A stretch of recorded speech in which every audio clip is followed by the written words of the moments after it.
ಸ್ನೇಹಿತರೆ, ಸಣ್ಣ ಸಣ್ಣ ಮಕ್ಕಳಿಗೆ ಇತ್ತೀಚೆಗೆ ಕನ್ನಡಕ ಬರ್ತಾಯಿದೆ.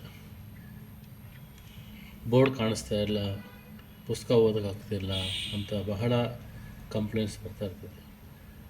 ಇದಕ್ಕೆ ನೀವು ತಕ್ಷಣ ಹೋಗಿ ಕನ್ನಡಕ ಹಾಕ್ಸೋಕ್ಕೆ ಪ್ರಯತ್ನ ಮಾಡಬೇಡಿ. ಏನು ಮಾಡಿ ಅಂದರೆ, ಒಂದು ವಾರ 10 ದಿವಸ ಇದನ್ನು ಪ್ರಯೋಗ ಮಾಡಿ. 100% ನಿಮಗೆ ಪರಿಣಾಮ ಬಂದೇ ಬರ್ತದೆ. ಏನು ಮಾಡಬೇಕು, ನೀವು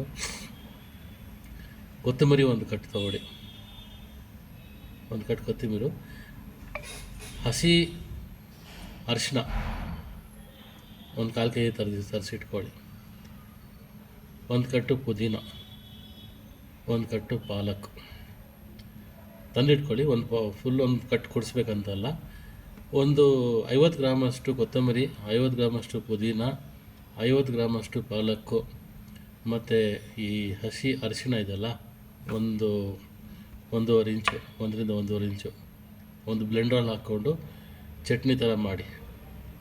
ಅದಕ್ಕೆ ನೀವು ಸ್ವಲ್ಪ ನೀರು ಬೆರೆಸ್ಕೊಳ್ಳಿ. ಉಪ್ಪು ಖಾರ ಏನು ಹಾಕೋಕ್ಕೆ ಹೋಗಬೇಡಿ. ಅದನ್ನು ಫಿಲ್ಟ್ರ್ ಮಾಡಿಕೊಂಡು ಒಂದೊಂದು ಗ್ಲಾಸು ಬೆಳಿಗ್ಗೆ ಸಂಜೆ ಒಂದು ವಾರ ಕೊಡಿ. ಪರಿಣಾಮ ನೋಡಿ, ನೀವೇ ಕಮೆಂಟ್ ಮಾಡ್ತೀರಾ. ಧನ್ಯವಾದಗಳು.